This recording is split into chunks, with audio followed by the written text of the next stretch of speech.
Life and Teaching of the Masters of the Far East. Volume 1, Chapter 6. The man we had left in the village to observe Emile joined us here, and reported that he had conversed with Emile until nearly 4 o'clock of the day he was to keep his appointment with us. Then Emile said he was about to keep his appointment. His body immediately became inactive and reposed upon the couch as though asleep. It was in this position until about 7 o'clock in the evening, when it gradually became more indistinct and disappeared. It was at this time in the evening that Emile came to us in the lodge at the little village. We had made a number of short trips from our headquarters with either Jast or Niprau accompanying us, and in every instance, they had shown their sterling qualities and worth. On one of these trips, Emile, Jast, and Niprau accompanied us to a village where a temple called the Silence Temple, the temple not made by hands, is located. This village contains the temple and the houses of the attendants, and is located on the former site of a village that had been nearly destroyed by the ravages of wild animals and pestilence. We were told that the masters visited this spot and found a few inhabitants left of about 3,000 population. They ministered to them, and the ravages of the wild animals and pestilence ceased. The few villagers vowed that if they were spared, they would from that time on devote their lives to God, serving Him in any way He chose. The masters left, and when they returned later they found the temple erected and attendants in charge. The temple is very beautiful, situated on an elevation overlooking a wide expanse of country. It is about 6,000 years old, is made of white marble, and has never needed repairs, as a piece chipped off replaces itself, as was proven by members of our party. Emile said, "This is called the Temple of Silence, the place of power. Silence is power. For when we reach the place of silence in mind, we have reached the place of power, the place where all is one, the one power, God. Be still, and know that I am God." Diffused power is noise, concentrated power is silence. When through concentration, drawing to a center, we have brought all of our forces into one point of force, we have contacted God in silence, we are one with Him, and hence one with all power. This is the heritage of man. I and the Father are one. There is but one way to be one with the power of God, and that is consciously to contact God. This cannot be done in the without, for God manifests from within. The Lord is in His holy temple. Let all the earth keep silent before Him. Only as we turn from the without to the silence of the within can we hope to make conscious union with God. We will realize that His power is for us to use, and we will use it at all times. Then we will know that we are one with His power. Then will humanity be understood. Man will learn to let go of self-delusions and vanities. He will realize his ignorance and littleness. Then will he be prepared to learn. He will realize that the proud cannot be taught. He will know that only the humble can perceive the truth. His feet will feel the firm rock. He will no longer stumble. He will be poised in decision. To realize that God is the only power, substance, and intelligence may be confusing at first. But when man does realize the true nature of God and brings Him forth into active expression, he will use this power at all times. He will know that he consciously contacts his power at all times, when he eats, when he runs, when he breathes, or when he does the great work before him. Man has not learned to do the greater works of God, because he has not realized the greatness of God's power and has not known that God's power is for man's use. God does not hear us through our loud and vain repetitions, nor our much speaking. We must seek God through the Christ within, the invisible connection which we have within ourselves. When the Father within is worshipped in spirit and truth, He hears the calls of that soul which sincerely opens to Him. The one who makes the connection with the Father in secret will feel the power flowing through him as the fulfillment of every desire. For he that sees the Father in the secret place of his own soul, and there abides, him the Father will reward openly. How often Jesus disclosed his individual contact with the Father. See how he constantly held himself in conscious communication with God within. See how he talked with him as though he were personally present. See how powerful this secret inner relation made him. He recognized that God does not speak in the fire, the earthquake, or the great wind, but in the still small voice deep in our own souls. When man learns this, he will become poised. He will learn to think things through. Old ideas will drop away, new ideas will be adjusted. He will soon find the ease and efficiency of system. He will learn at last to take all the questions that perplex him into this silent hour. There he may not solve them, but he will become familiar with them. Then he will not need to go hurrying and battling through the day and feel that his purpose has been defeated. If man would come to know the greater stranger, himself, let him enter his own closet and shut the door. There he will find his most dangerous enemy, and there will he learn to master him. He will find his true self. There will he find his truest friend, his wisest teacher, his safest advisor, himself. There will he find the altar upon which God is the undying fire, the source of all goodness, all strength, all power, himself. He will know that God is in the deepest part of the silence. He will find that within himself abides the Holy of Holies. He will feel and know that his every desire is in God's mind, and is, therefore, God's desire.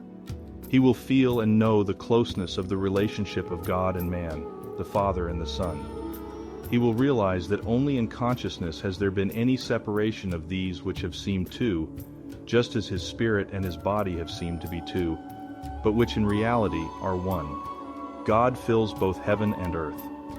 It was this great revelation that came to Jacob in the silence.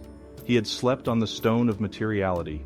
In a great burst of divine illumination, he saw the outer is but the outpressing or expression of the image held within. So impressed was he by this that he called out, "Surely the Lord, or law, is in this place, the earth or body, and I knew it not. This is none other but the house of God, and this is the gate to heaven." Man will realize, as Jacob did, that the real gate to heaven is through his own consciousness. It is this ladder of consciousness revealed in a vision to Jacob, which each of us must climb before we can enter that silent secret place of the Most High, and find that we are in the very center of every created thing, one with all things visible and invisible, in and of the omnipresence. In Jacob's vision he was shown the ladder reaching from earth to heaven. He saw the angels of God descending and ascending upon it. God's ideas descending from spirit to form and ascending again. It was the same revelation that came to Jesus when the heavens were opened unto him, and he saw the wonderful law of expression, whereby ideas conceived in the divine mind come forth into expression and manifest as form.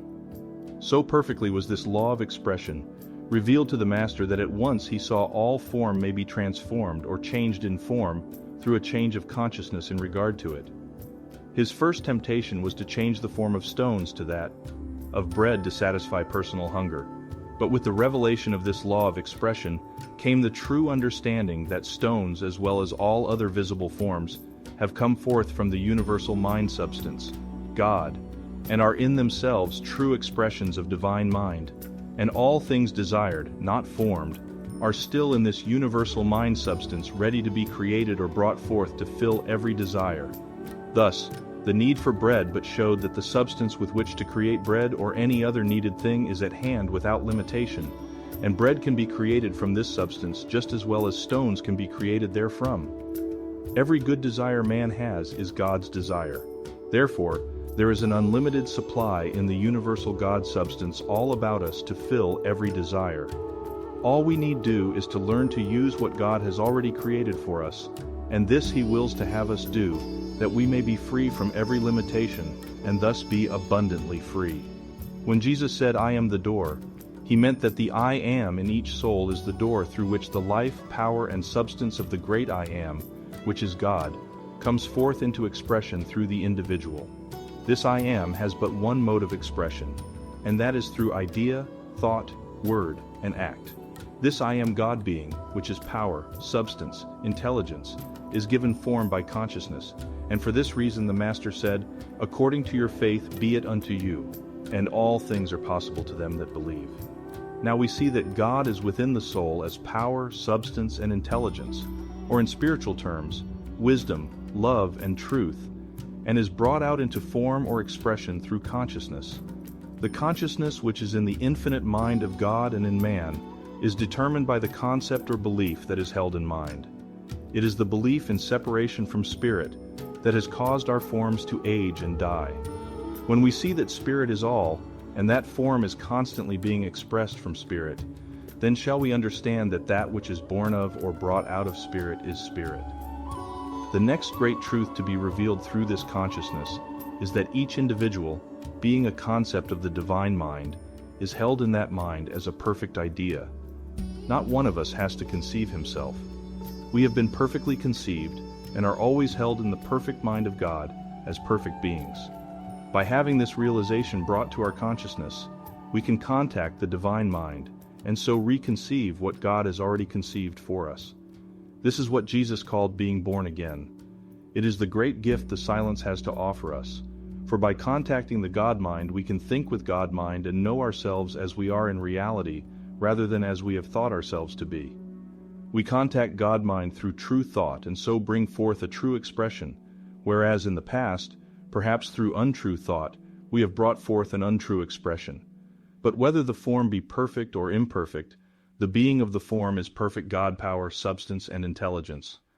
It is not the being of the form that we wish to change, but the form that being has assumed. This is to be done through the renewing of the mind, or through the change from the imperfect to the perfect concept, from the thought of man to the thought of God. How important then to find God, to contact Him, to be one with Him, and to bring Him forth into expression. How equally important is the silence or the stilling of the personal mind, that the God mind in all its splendor may illumine the consciousness. When it does, then we shall understand how the Son of Righteousness, right-useness, shall rise with healing in His wings. The mind of God floods consciousness as sunshine floods a darkened room. The infusion of the universal mind into the personal mind is like the entrance of the vastness of the outside air into the impurity of that which has long been held in some close compartment. It stands alone, supreme, and we realize that we are to build but one temple. The temple of the living God is the blending of the greater with the lesser, through which the lesser becomes one with the greater. The impurity was caused by the separation of the lesser from the greater. The purity is caused by their union, so that no longer is there a greater and a lesser but just the one good, whole, pure air. Even so must we know that God is one, and all things visible and invisible are one with Him. It is separation from Him that has caused sin, sickness, poverty, and death.